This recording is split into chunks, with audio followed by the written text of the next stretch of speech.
तो फ्रेंड्स, कैसे हैं आप सब। तो आज का मेरा टॉपिक है difference between spermatogenesis and oogenesis। तो आइए समझते हैं इन दोनों में आखिर डिफरेंस है क्या। स्पर्मेटोजेनेसिस क्या होता है? जब एक स्पर्मेटोगोनिया से स्पर्म बनता है तो उस प्रोसेस को हम कहते हैं spermatogenesis. Process of formation of male gamete sperm from spermatogonia is known as spermatogenesis. और जब oogonia से ओवम बने तो उस प्रोसेस को कहते हैं हम oogenesis, यानी कि process of formation of female gamete ovum from oogonia, तो उसको कहते हैं हम oogenesis। अब स्पर्मेटोजेनेसिस कहाँ होता है मेल में? तो मेल की जो टेस्टीज होती हैं, टेस्टीज के अंदर सेमिनिफेरस ट्यूब्यूल्स होती है मेल में, तो उनके अंदर स्पर्म प्रोड्यूस होता है। जबकि फीमेल में oogenesis कहाँ होता है? ओवरी की ओवेरियन फॉलिकल्स में। स्पर्मेटोजेनेसिस मेल में शुरू होता है प्यूबर्टी की एज में, मतलब जब मेल 9 to 14 ईयर्स के होते हैं, उस जो उनकी एज होती है उस टाइम पे स्पर्मेटोजेनेसिस होता है। और फीमेल में oogenesis कब होता है? उनकी एम्ब्रियोनिक लाइफ में, उनकी फीटल लाइफ में, जब वो अपनी मदर के पेट में होती है उसी टाइम से उनमें oogenesis शुरू हो जाता है। स्पर्मेटोजेनेसिस एक कंटिन्यूस प्रोसेस है जो थ्रू आउट रिप्रोडक्टिव लाइफ होता है।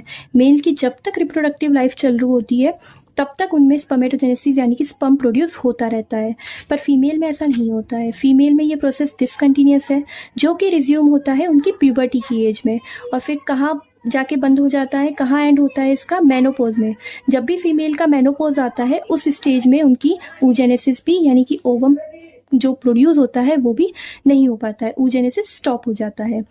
मेल में जो है एक स्पर्मेटोसाइट से 4 स्पर्म बनते हैं, पर फीमेल में एक oocyte से केवल एक ही फंक्शनल ओवम बन पाता है। स्पर्मेटोजेनेसिस एक इक्वल डिवीजन है, oogenesis अनइक्वल डिवीजन है। स्पर्मेटोजेनेसिस को जो हार्मोन्स रेगुलेट करते हैं वो है एंटीरियर पिट्यूटरी से आने वाले FSH और LH, और मेल हार्मोन जो होता है टेस्टोस्टेरोन, वो स्पर्मेटोजेनेसिस को रेगुलेट करता है। पर oogenesis को रेगुलेट करते हैं FSH, LH, estrogen and progesterone. Estrogen and progesterone female के सेक्स हार्मोन है। स्पर्मेटोजेनेसिस में क्या होता है? जब मियोसिस 2 हो जाता है तो मियोसिस 2 के बाद मेल में डायरेक्ट स्पर्म नहीं बनते हैं, उसमें जो है स्पर्मेटिड्स बनते हैं। स्पर्मेटिड्स जो है बाद में डिफरेंशिएशन के प्रोसेस से, या उसको ट्रांसफॉर्मेशन भी बोल सकते हैं, उस प्रोसेस से स्पर्म में कन्वर्ट होते हैं। तो डिफरेंशिएशन होता है मेल में। आफ्टर मियोसिस 2 फीमेल्स में ऐसा कुछ नहीं होता है। स्पर्मेटोजेनेसिस से प्रोसेस से जो है डेली के मेल्स जो है मिलियंस ऑफ स्पर्म प्रोड्यूस करता है, जबकि फीमेल में एक मेंस्ट्रुअल साइकिल पे एक ही ओवम रिलीज होता है। स्पर्मेटोजेनेसिस से जो स्पर्म बनता है वो स्मॉल होते हैं, मोटाइल होते हैं, फ्लैजिलेटेड होते हैं, ताकि वो मूव करते फीमेल के रिप्रोडक्टिव एरिया तक जा सके जहाँ पे उनका फर्टिलाइजेशन होता है, यानी कि फैलोपियन ट्यूब तक।